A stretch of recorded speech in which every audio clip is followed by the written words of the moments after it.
Oh, there we go. Sorry about that. I didn't realize you couldn't hear me. If you can hear me, let me know in the comments.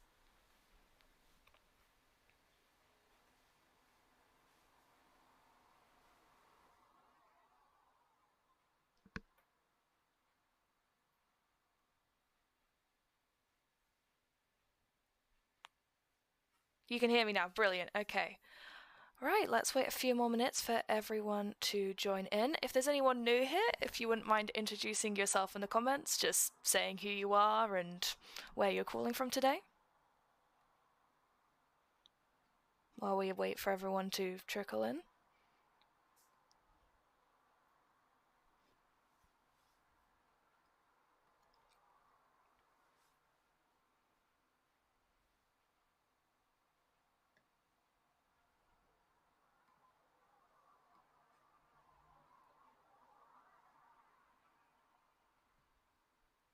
Okay, a few more people joining.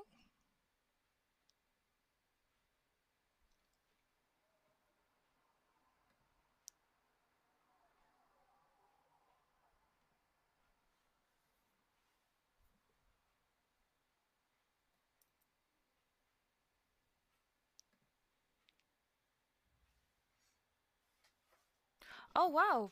Welcome, Harry. Good luck with your mocks in 4 weeks. You're in year 11. Oh, okay, so you're doing your GCSEs this year then. Okay, good luck. If you don't mind me asking, Harry, what GCSEs are you doing?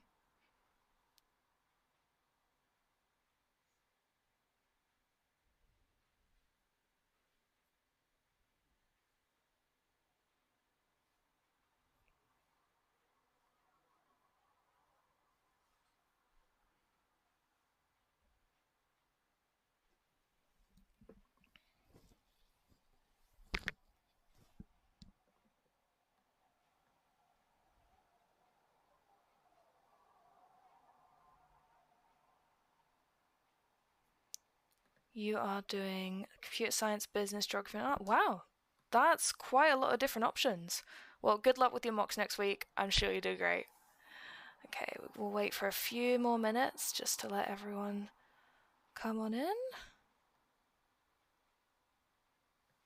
Those of you who are new here, we normally start around 5 past just to make sure that everyone can make it.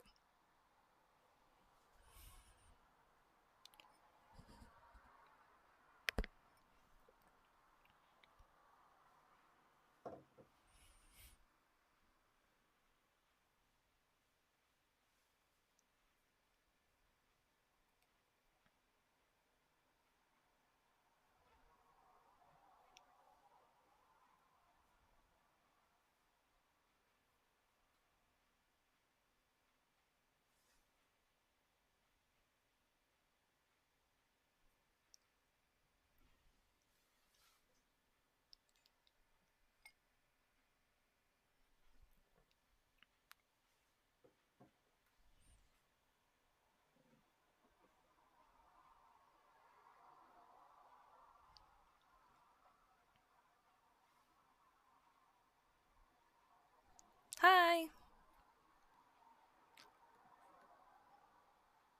Welcome. Okay, we'll just give it one more minute and then we'll get started. If you're just joining us, if you wouldn't mind quickly introducing yourself in the chat. Hi there, Manish.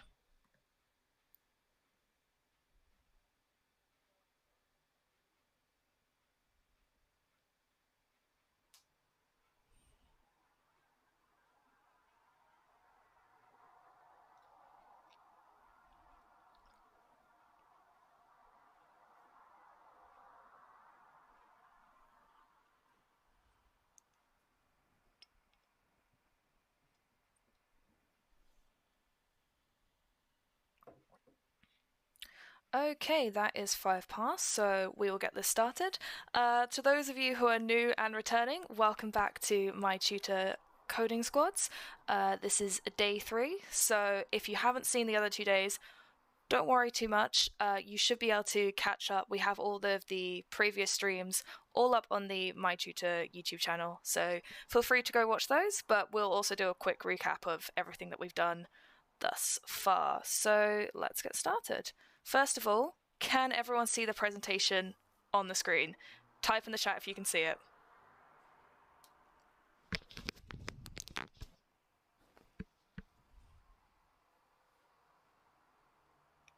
Yes. Okay, brilliant. So, oh.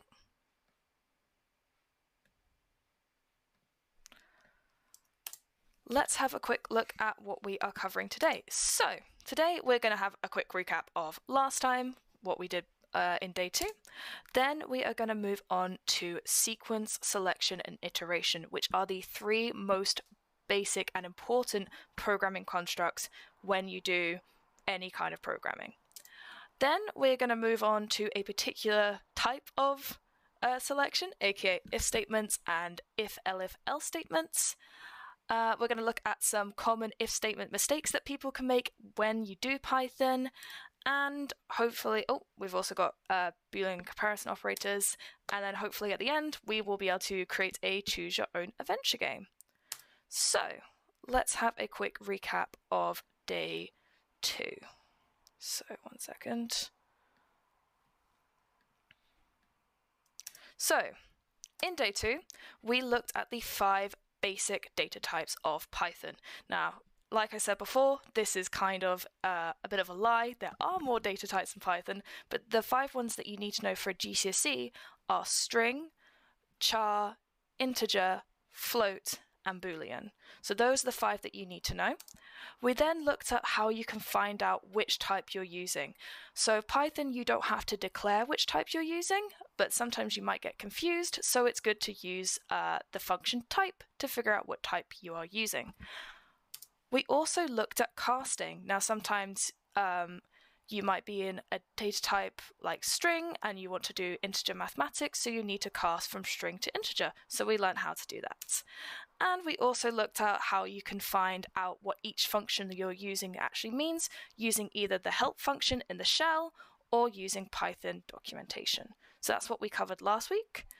So without further ado, let's move on to day 3.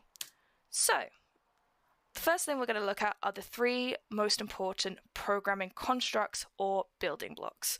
So programs are designed using common building blocks, and the 3 ones that we use are sequence. So this is the order in which your instructions occur. So we've actually already looked at this one through day 1 and day 2. For example, when you input something into the system, you have to input before you can output. So your instructions and the way they occur is very important. The other one is selection. So this is the path on which your program takes. And this comes under things such as if statements and sometimes even switch cases. And then finally, we have iteration. So this is the repeated execution of your program. There's actually 2 different types. There's count-controlled iteration and condition-controlled iteration, but we'll look at all of that kind of stuff next week. Someone said, am I late? No, you're just in time. We've only just started, so you're absolutely fine. And yeah, so iteration are things like for loops and while loops, but we'll have a look at all of that next time. But this week we are going to look at if statements. So those of you who have joined us before, you will already know what we're about to do. If you could please get up idle on your computer. If you have Python installed on your computer, idle should already be there. I'm just going to quickly get idle on my own computer now.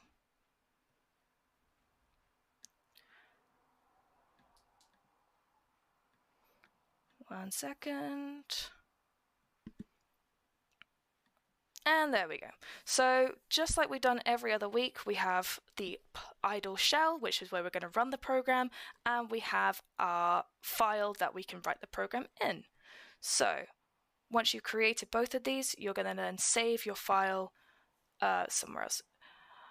Harry said, I can use something else, right? Yeah, if you've got something else like PyCharm or something like that, that should work as well, at least for today. But we just cover most of it in idle anyway. how do I download Python? So I cover this in day one, but basically what you need to do is you Google Python on your computer and it will be the first link that comes up. It will take you to the Python website and you can just follow the download from there. Harry says, I'm on a school Chromebook and can't download anything. So Chromebooks aren't the best thing to program on. There are, like Python browser extensions that you can use. However, I would recommend for going forward to actually have Python downloaded onto a computer. So if you've got a Windows computer or a Mac or even a Linux system, any of those would work, but Chromebooks they're not the best for programming, but today you should be fine on your browser. So yeah, I get you. I just use Trinket and non-IgG. That should be fine. Anyway, so once you've got idle and a file up, you also want to save it. So I'm just going to quickly save my computer. Can I get my Mac computer? Yeah, you can return at any time. That's fine. Those of you who've been here before, you already know the drill. Please save it somewhere where you can find it again, because if you don't, then you're going to lose it forever. So, day 3. Well, I was meant to save that.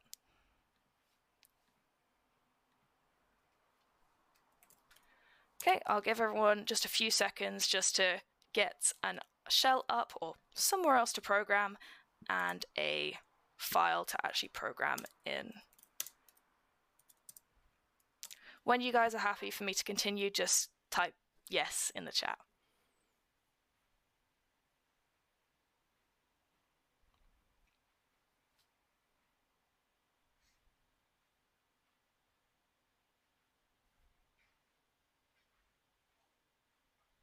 Okay, Harry says yes. We'll give it a second or two just to see.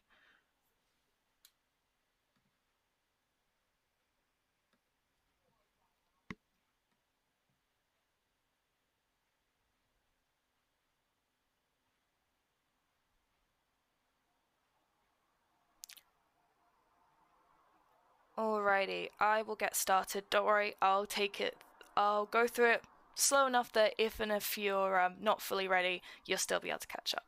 So, the first thing that we're going to look at today is if statements.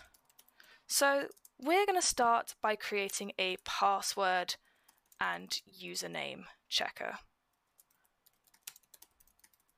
So to start off our password and username checker, we need to be able to input a username and password from the user. So we're going to create 2 variables, one called username and one called password. And we're going to set each one of those to input the username or password. So you're going to do input, please enter your username. And you'll do the same thing for password, please enter your password. This is stuff that we've all covered, I believe, in day 2. If this doesn't look familiar to you, I recommend checking out day 2. Yeah, I'll just give you guys a few seconds just to get that all copied down.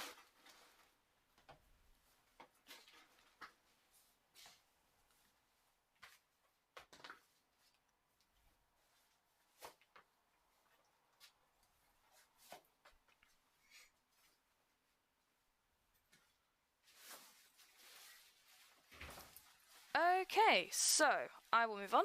So to start your if statement, you unsurprisingly use the word if. Now, you can tell that I've done that correctly. If shows up in this orange color because it's a reserved word, so that's all sorted out there. And now to first check the password, I'm going to type the variable name, so password equals, and then whatever I want my password to be. So in this case, I want password to be password 123. And then I'm going to add a colon at the end. And then, after I've done that, I'm going to press the enter button and type in print, I don't know, welcome to the matrix or something. So I'll quickly type that up, and then when you guys are happy for me to explain that, just let me know. I'll do it nice and formatted as well.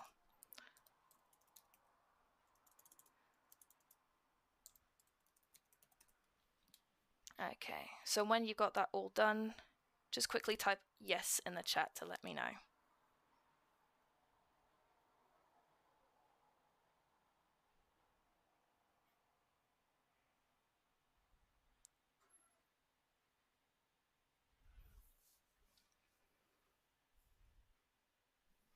Okay, I got a yes there from Harry, so I will explain what this is here. So basically what we've done is we are testing whether our password is equal to password123, and if it is, if it's true, then it's going to print out welcome to the matrix. And I can prove that right now. So if I press run module, okay, and if I type my username as Fliss, which is my name, and I type the password as password123, bada boom, welcome to the matrix Fliss. If I try it with any other password, so Fliss, and I do that, nothing happens. Not allowed into the matrix. So that's how if statements work. They compare the first part here with the second part, and if it's true, then you're welcomed into the matrix. So that's how that works. Before I go over any possible errors, do you guys have any questions?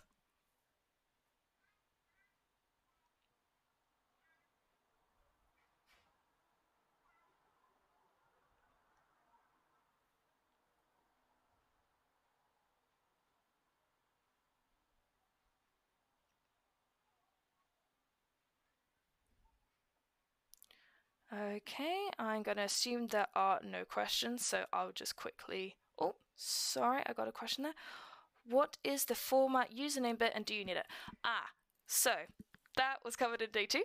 Basically, what this dot format bit, or maybe it was day 1, what this dot format bit is it where these squiggly brackets are, it replaces it with the username. So if I could change that to be, for example, plus username, and it will do the exact same thing. It just puts username within the string sentence itself. It's not necessary, I just thought it would make it look a little bit fancier. So that's what that part does. Okay, so if there's no other questions on if statements, I'm going to show you some many errors that I've seen on if statements over the years of teaching. So, since I can't actually see your code, a lot of times when people do if statements, they have these common errors. The first one is not having a colon at the end of your if statement. When you add the colon, that tells the program that the if statement's over, and if you miss it, your if statement will not work, you will get an error. The second one is not indenting. So whatever you want to have after your if statement, whatever you want to say after it's true, you need to have that indented. And on the code, that looks like, I'll show you this second one here, it looks like a few tabs to the left. So you can it will automatically indent if you press the colon button and then enter. It should automatically on idle indent for you. But if it doesn't do that, you can always just press tab on your computer and that will indent it. Other languages use a different format. Some languages might use the squiggly brackets instead of indentation, but this is just how Python works. And then the last error is using a single equal sign instead of a double equal sign. We'll look into a little bit more later of why that is, but essentially you want to use equals equals rather than just equals. I think I got a question in there. Can you show the app again? Yes, absolutely. So I'm just going to go quickly back to the app now. So there we go. Yep. As you can see here, I've got 2 equals, I've got a colon, and it's indented to the right, I think. So that is how you set up an if statement. So, do I have any other questions, or am I good to move on?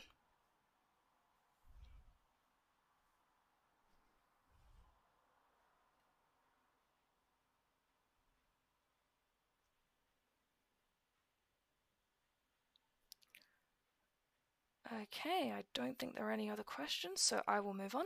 So, now that we've looked at if statements, we can actually nest if statements inside each other so we can test them if multiple things are true. So I'll show you how to do that now. So instead of having welcome to the matrix, what I can do, if I go all the way back here to the first line, I'm actually going to put my line numbers on as well, there we go, to line 11, and I press enter, see how that's indented, I can add an if statement inside an if statement. So I can write if username equals equals, and then whatever I want the username to be.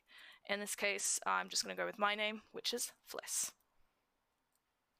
Colon, enter. Now you see how it's double indented? It's even further away from the left-hand side. That's what happens when you nest if statements. And I'll do the same thing again. Print welcome to the matrix, squiggly brackets, dot format. Username. Now what happens when I run the program? Well, I have to get both of them right. So if I say that my username is Fliss and my password is password123, well, I'm allowed into the matrix. Any other combination, it's not going to work. So run, even if the password is correct, nothing happens. So that's how you can compare for multiple things. Okay, I'll give you guys a few seconds just to have a look at that.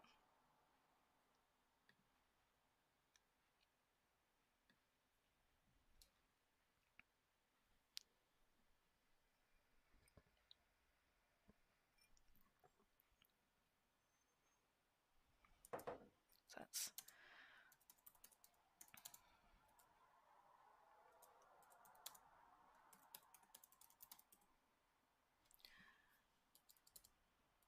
So that's one of the ways that we can do if statements, but there is also another way that we can compare stuff, and that is using Boolean operators. Some of you might have seen this before. So, got a message here from, can you explain the use of having two statements and how it's different from just one? Yeah, of course. So, with this here, because I've got two different if statements, I have to make sure both password and username are correct. So if, let's say, my username is correct, Fliss, but my password is wrong, it's not going to work. By having these two if statements here, I have to make sure that both the username and the password are correct. And password 123. I'm allowed into the matrix because both of them are correct. So that's the point of having two if statements rather than one. There is a way of only using one if statement, and I'm going to show you the alternative now. So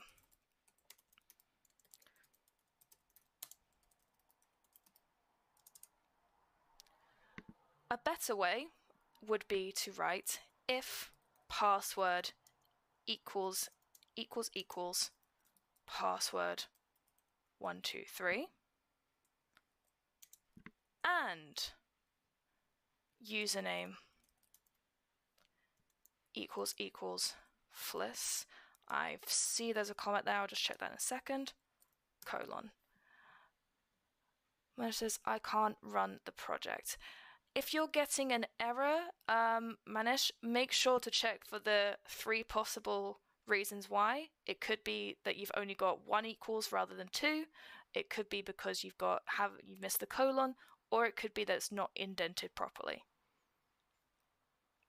If it's not one of those three errors, make sure that all those three are correct. If it's still not working, let me know. You can't see the run button. Okay, so the run button would be on this program here. If you don't have a run button, it might be because you're running it all in the shell. So when you open up idle, you first have this shell here. To create a different, file, you press File, New File, and then you get this file here, which you can then see the run button, like so. So that's how that works. So you just want to press File, New File, save that file in your computer, add all your code into that file, and then you can run it. Hopefully that should fix that for you.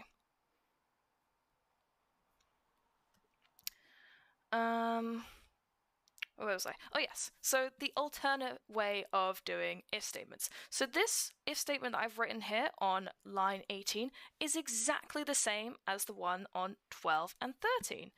The only difference here is I've used an and to compare both this one and this one.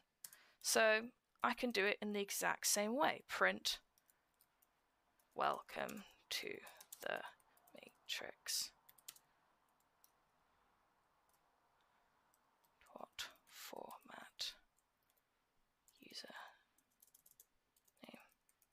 And I can get rid of all of this right here because, well, it's the exact same thing. And if I was to run this program,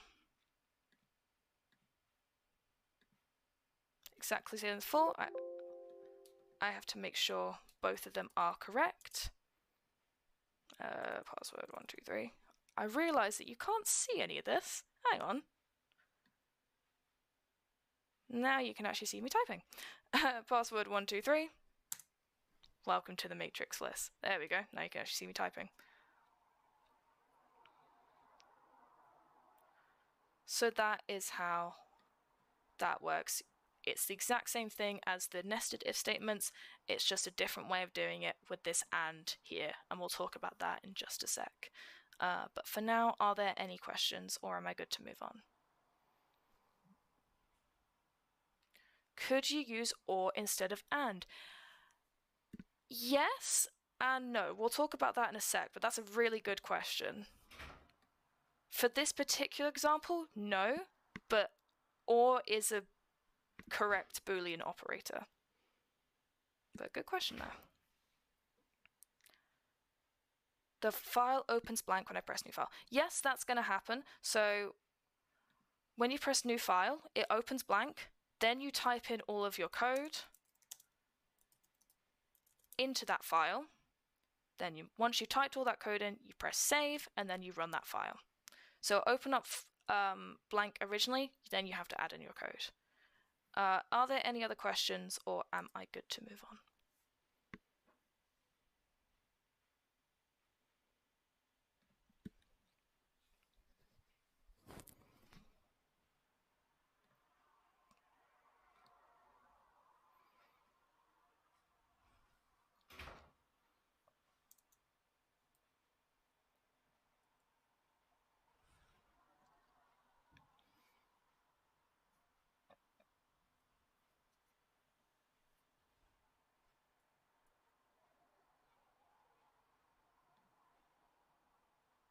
I'm not seeing any other questions, so I think I'm okay to move on. So we'll talk a bit about this and here. So this and is a Boolean operator, and it allows us to make sure that this one has to be true and this one has to be true. There are two other simple ones that we can use. Someone said it in the chat already. Or is another one that we can use, and not is another one that we can use. So you can use a combination of these as well. So for example, if I was to put instead of and I was to put or, if password equals password03 or username equals Fliss, only one of them has to be true. So if I run that program, if Fliss is correct, but the password is not correct, it will still allow me into the matrix. So only one of them has to be true. Does that all make sense?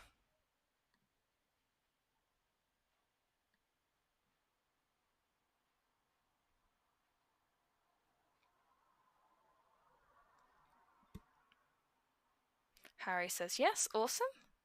Okay.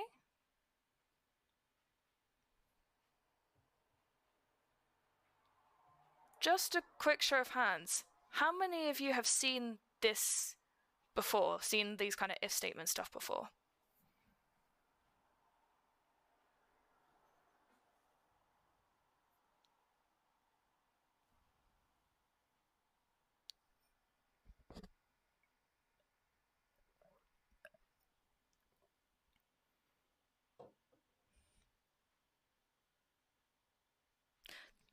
Okay, cool, cool. A few people have.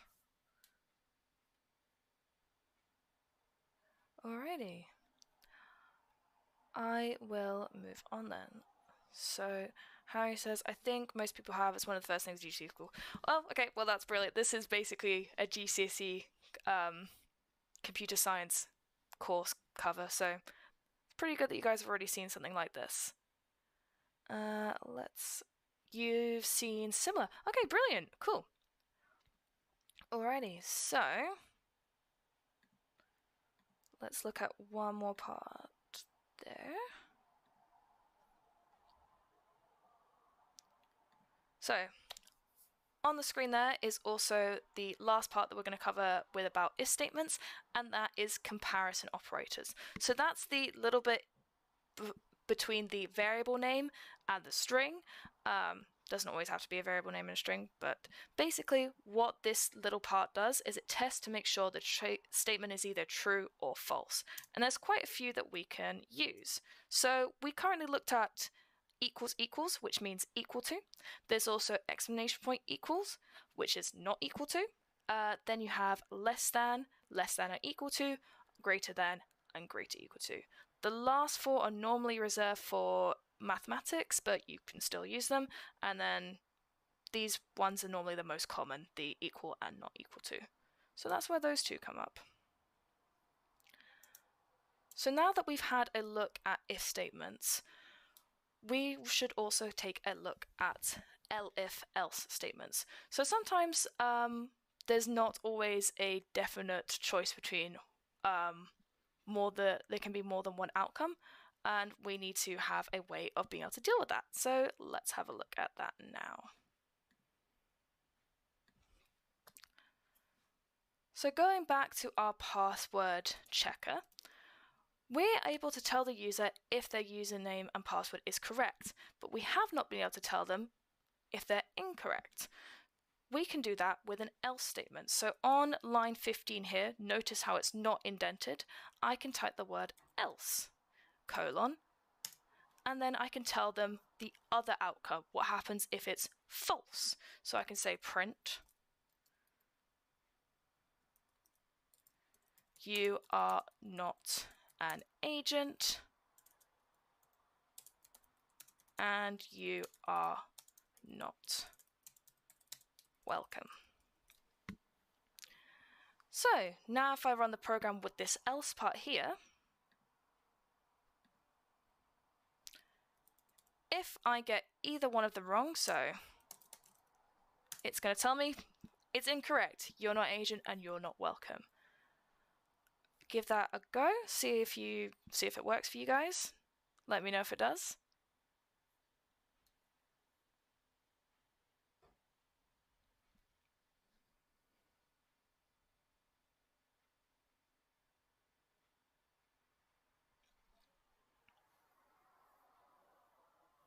It works for you, Harry? Awesome.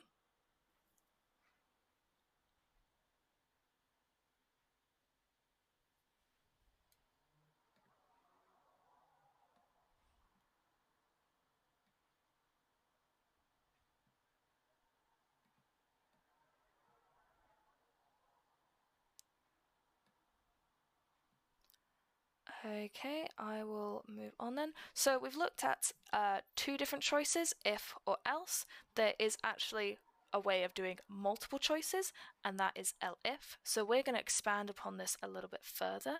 So we're going to say elif on line 15, password is not password 123. For example, if the password is false, then we want to tell them that their password is not true. So we're going to say your password is incorrect. We can also tell the user if their username is not correct as well. So username not equal to Fliss. Then you can say that your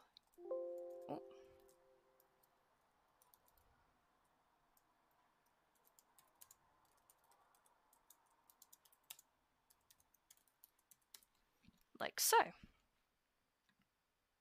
And then if I run this program, I can now find out whether or not my username and password are correct, or if either one is incorrect. So if I type in Fliss password 123, however, if I get one of them wrong, I should be able to be told which one is incorrect. So that's how that works there. I'll give you guys a few seconds to try that out, and if you've got any questions, let me know.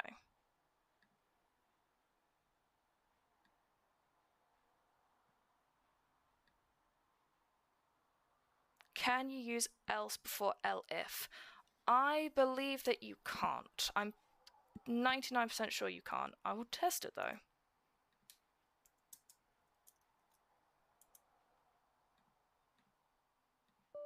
Yeah, you can't. So it has to go if, elif, else. But good question. I didn't actually know that one.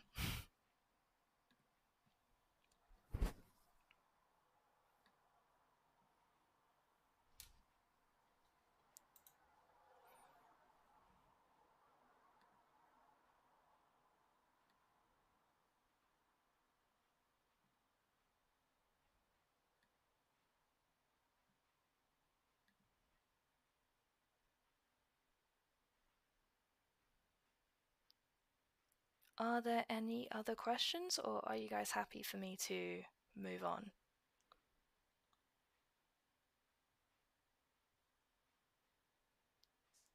If is always first. If you need another statement, you put else last, and a statement.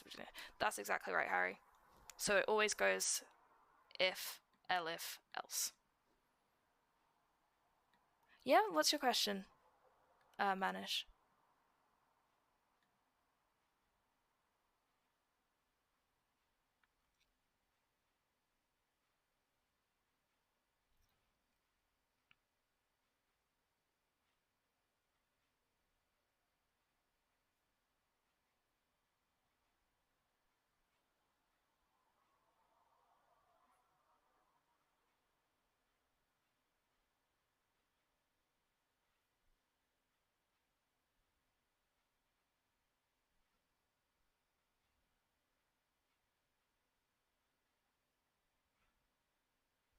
I keep getting an error where it says welcome to the matrix brackets. Okay, so with this one here, I'd make sure first of all that you've got speech marks on both ends. This is a string, so you need to make sure there's speech marks here and here, and then afterwards make sure there's a dot, format, and then there's open brackets, username, close brackets. If you could type the specific error or what it's saying when you get the error as well, I might be able to help you. But I will move on from there. So that is basically everything I wanted to cover with if statements, else statements, else statements. You guys all seem to understand it pretty well, which is really nice to see. So let's actually have some fun with it. Let's actually do an activity. Today we are going to do a choose your own adventure game using if statements. So let's quickly get back up idle again. Alrighty, so to start, I'm just going to create a new file. You feel free to do the same. So I've created this new file here. It says untitled, and I'm going to save it in my documents. And I will call it adventure game. You guys can call it whatever you like. There we go. And it will be a choose your own adventure game.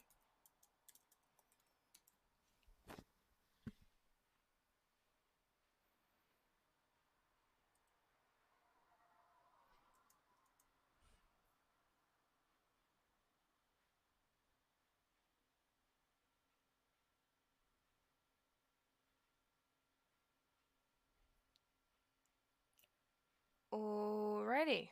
Okay. So To start off our choose your own adventure game, we want to first tell the user what's going on. So we're going to write print welcome to the adventure game.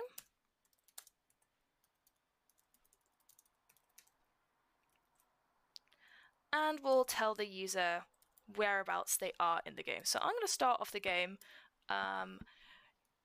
You are on a windy path. You need to choose a direction.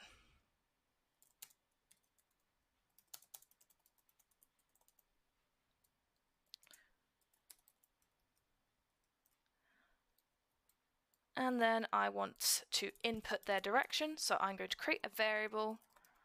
I'm going to say direction equals input, and then I'm going to say please enter the direction north, east, south, or west. And I want them to be able to type it NES or W because that's a lot easier. So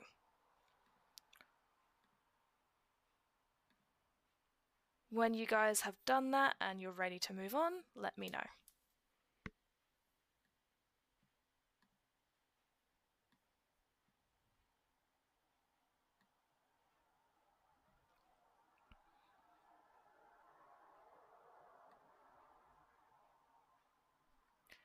Have you formatted it? No, there is no formatting for this part at least.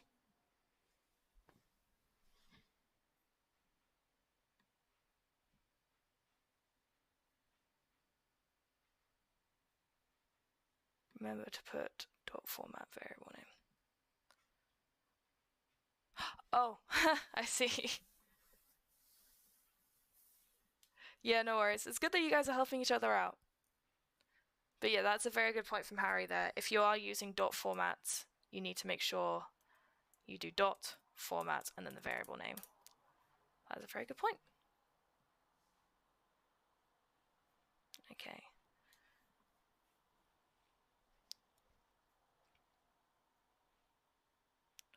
And when you guys are ready, just type in the chat and I will move on.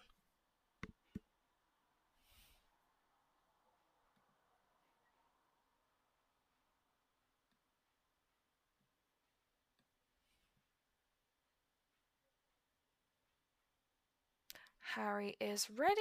Okay. So, now that we've asked the user to input a direction north, east, south, or west, we need to have instructions on which way they're going. So, if direction is equals to north, we will have idea 1. I haven't come up with an idea yet. And then we'll go back to the original indentation there. Elif direction equals south. And then I'll come up with idea 2. And hopefully you guys can see where this is going. Elif direction equals east. We'll have idea 3. I think if they go in ID 3, they'll survive, and the rest of them, they may not survive, so I'll make this one survive.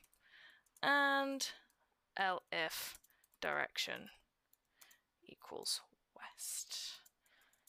Equals west even.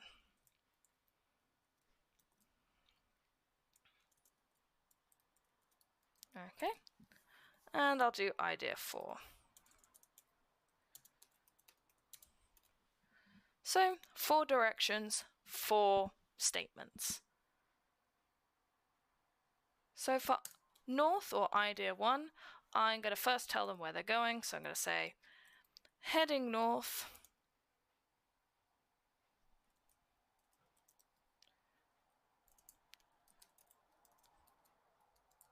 and then some kind of explanation.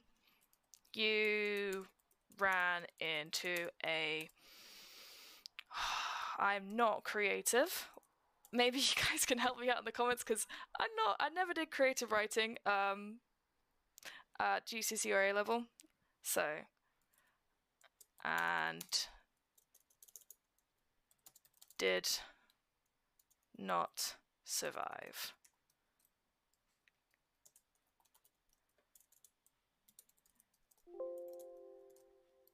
Game over. I'll do that in all caps. Or something like that. And you can probably see where this is going. So for each of the directions, you'll want a different description of what could happen. So for south, you can say print heading south. If anyone's got any good ideas of what can happen to the user in the game, please type them in the chat.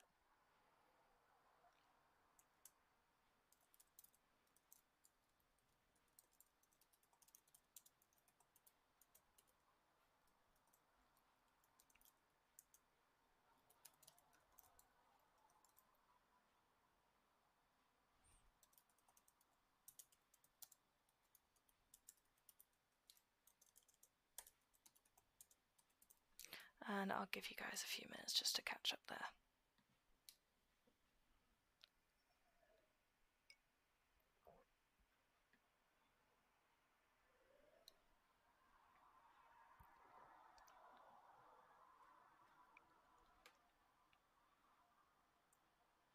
Okay, so when you guys are happy to move on, just let me know.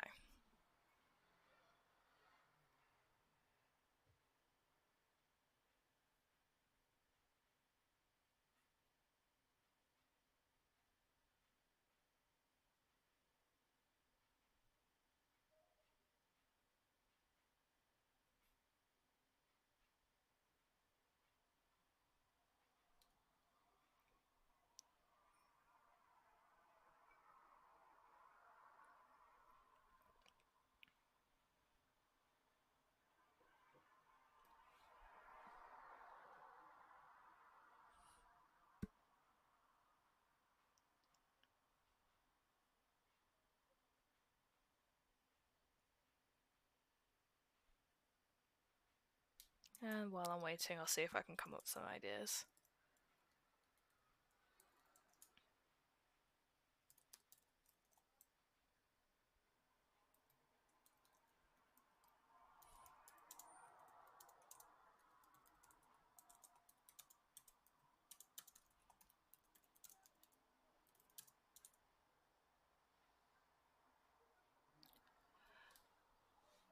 Harry says, I think you need to add an else to your code.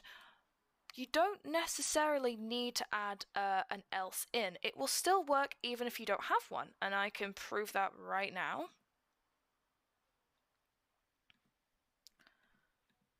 So, for example, if I run my game and I say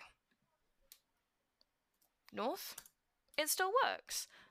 However, you are correct in the sense that if I type anything that isn't N, E, S, or W, for example, I write H, nothing's going to happen.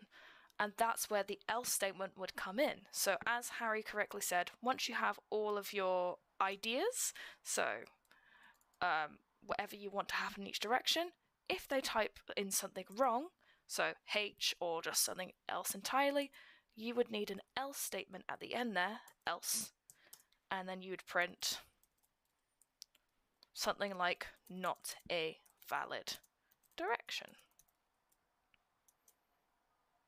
And then this time, if they type something wrong, they know that they have. So if you write H, not a valid direction. So that was the last part there. How is everyone getting on? Anyone come up with any creative ideas for their adventure game?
While you guys are just doing that, I'll quickly add some ideas.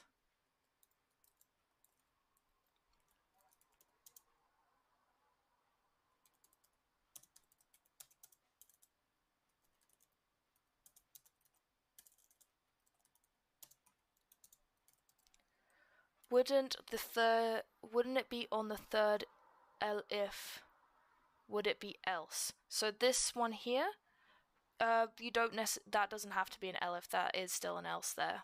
That's fine like that.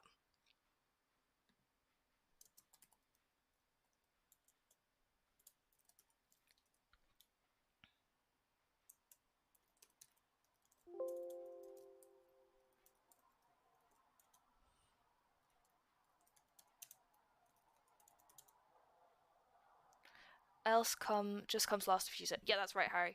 So else is the final part at the end there.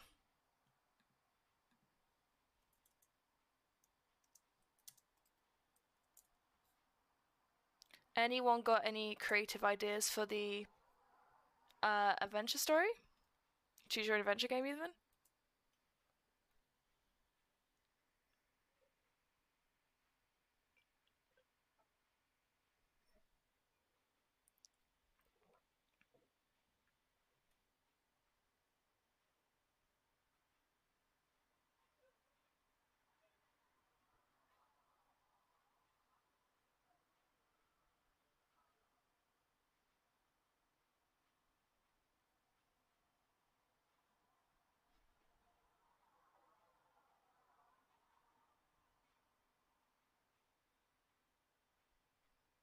I guess everyone's a bit too, either they're working too hard or they're a bit shy to share their ideas, which is fair enough, which is fine. Does anyone get any other questions, or does this all make sense to you?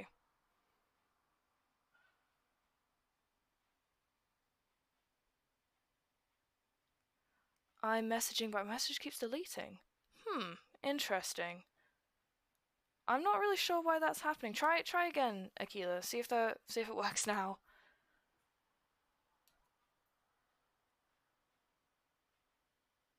Ah, Harry's got all the knowledge. It might be too long. Yes. You might have to do multiple messages there. Harry, how are you finding it?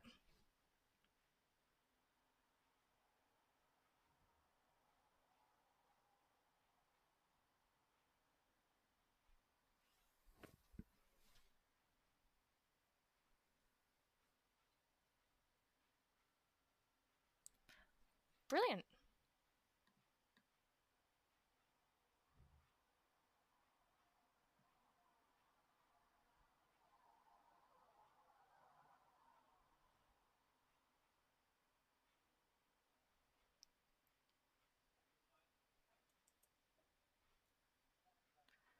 How do you do increase?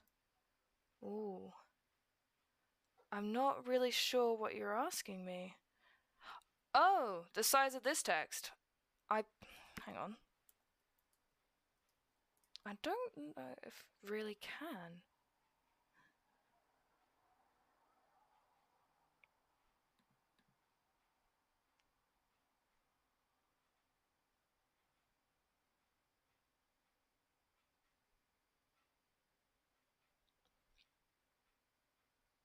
In some different IDs, you can increase the size of text, but I believe for this one you can't, unfortunately.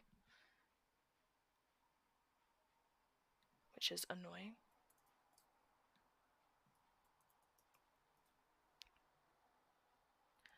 Okay. I don't think there's any other questions, so I'm gonna quickly wrap up what we've done today. So, yeah, just to quickly wrap up what we've done today, we have looked at the 3 important coding constructs that you have to use at GCSE Computer Science, which is sequence, selection, and iteration. We've looked at selection sequence for days 1 and 2, and today for day 3 we decided to look at selection, and that is using if statements. So you can use if statements to verify if something is true, and you can print something out or do something else afterwards if it is true. You can also have multiple if statements inside each other, or you can use Boolean operators such as and, or not to prevent that. You can also have multiple ideas. You don't have to have just one if statement. You can also use elif and else as well. While I wrap this up, does anyone have any other questions on Python or computer science, GCSE in general? Feel free to send them in the chat now. Just before you go, we also have, I believe it's in the chat, a feedback form that is it's a quick feedback form just to tell us like whether you enjoyed this session and anything that we can improve. So if you don't mind filling that out as well, that would be fabulous. But yeah, if you've got any other questions on Python, computer science, GCSE, feel free to ask now.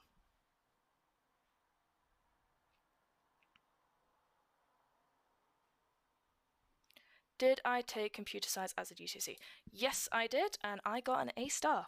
So I feel pretty proud of my computer science GCSE. What did I do for GCSE and A-levels, and what did I get? So for GCSE, I took all the ones that you have to take, so maths, science, English, and then I took history, computer science, French, and Spanish, and I got 1 B, 1 A star, and the rest were A's. And then A-levels, I took maths, computer science, and physics. Oh, and a EPQ, if some schools do that. Do any of your schools do EPQs?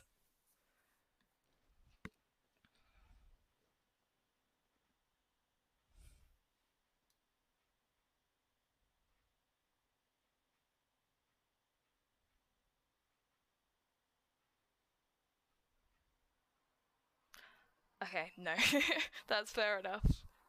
But yeah, so I've done computer science basically all my life through GCSE and A-level. Harry asked, did you find the theory or programming harder? I think I've heard one at our school. So first question, did you find theory or programming harder? Probably the theory. The programming is quite easy to learn because you're being very kind of active about it, so it's really easy to pick it up, whereas theory, it's a lot of like learning and memorizing and trying to figuring stuff out. So I would definitely focus on the theory a lot. And an EPQ is a extended project qualification where you essentially you write an essay. It's worth about half an A-level, and you can write an essay on anything you want. So I wrote it on artificial intelligence. What grade did you get for A-levels? So for computer science, I got an A. For physics, I got a B. For my EPQ, I got an A, and for maths, I got a B, and physics, I got a C. So didn't do as well in my A-levels, but I still managed to go to university, so I still did pretty well. Do you guys have any other questions on the computer science GCSE?